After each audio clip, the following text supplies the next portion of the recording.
નમસ્કાર ખેડૂત મિત્રો, અત્યારે સેડુબારથી સુરેશભાઈ જે સરપંચ છે અને એક સારું પ્રાકૃતિક ખેતીમાં સારું એવું નોલેજ ધરાવે છે અને પોતાના સારા એવા અનુભવ છે. આપણે એની મુલાકાત લઈએ.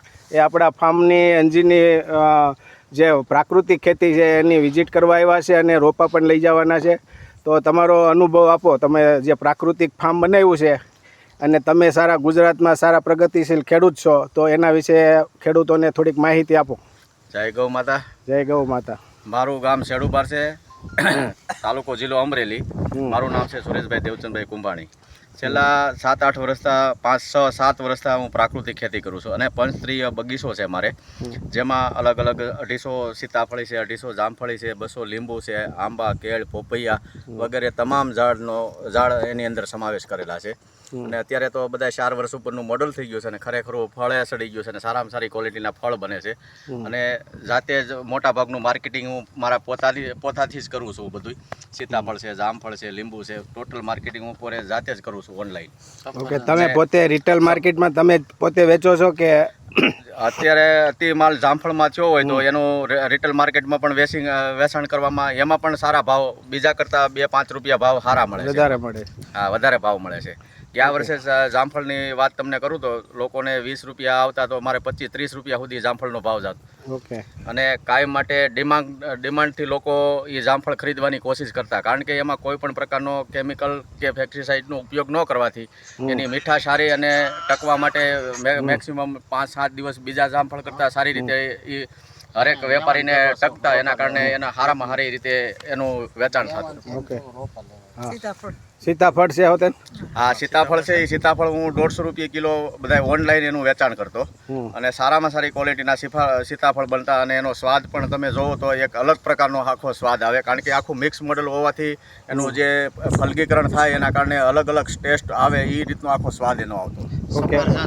અને 70 સફરજન છે અને સફરજન અત્યારે આ વર્ષે આવ્યા હતા, આગલા વર્ષે આવ્યા હતા, પણ હજી તો માપના આવે છે, ખાવા પૂરતા થાય છે. હજી તો બહુ એટલો બધો ગ્રોથ નથી, પણ સફરજન લીધા ખરા?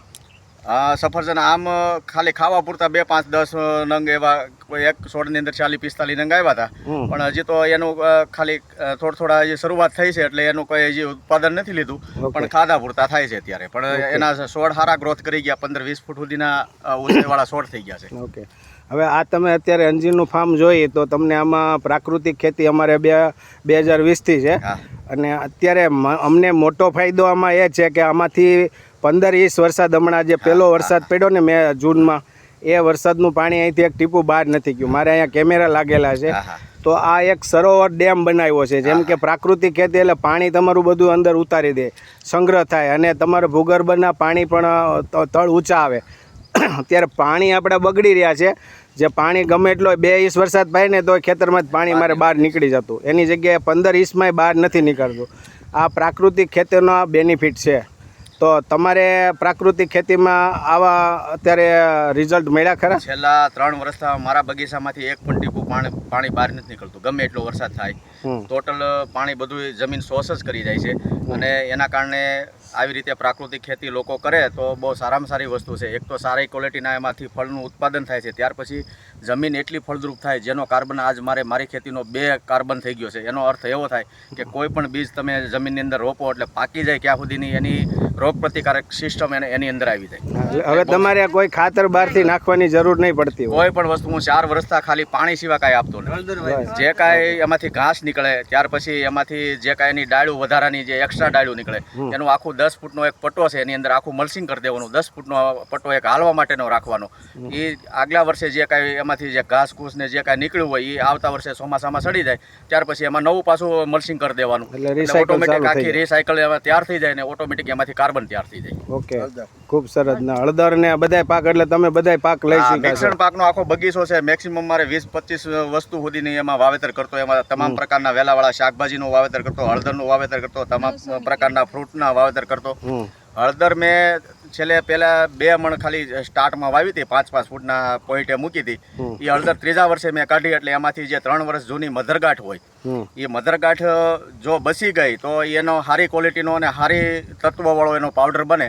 એ પાવડરના રિપોર્ટ કરીને મેં 900 રૂપિયા કેજી એ પાવડર વેચ્યો હતો, જે કેન્સરના પેશન્ટ માટે એ કાયમ પીવા લાયક એ પાવડર ગણાય એવો પાવડરનું પણ મેં સેલિંગ કરેલું છે એમાંથી. ઓકે, ખૂબ ખૂબ આભાર તમે અહીંયા આવ્યા અને આ બધા ખેડૂતો સાથે મળીને પ્રાકૃતિક ખેતી જોવા માટે તમે અંજીરની ખેતી જોવા લાવ્યા. અને આમાં અંજીરની ખેતી આપણને 3 પાક આપે છે અને વર્ષમાં પહેલાં જ વર્ષે તમને ઉત્પાદન આપે છે. અને આપણે અફઘાનથી અંજીર મંગાવવું પડે છે, તો તુર્કીથી અંજીર મંગાવવું પડે છે, એ અહીંયા જ થાય છે અને સારા રેટથી વેચાય છે. અમે તો રિટેલ માર્કેટમાં વેચી દઈએ છીએ.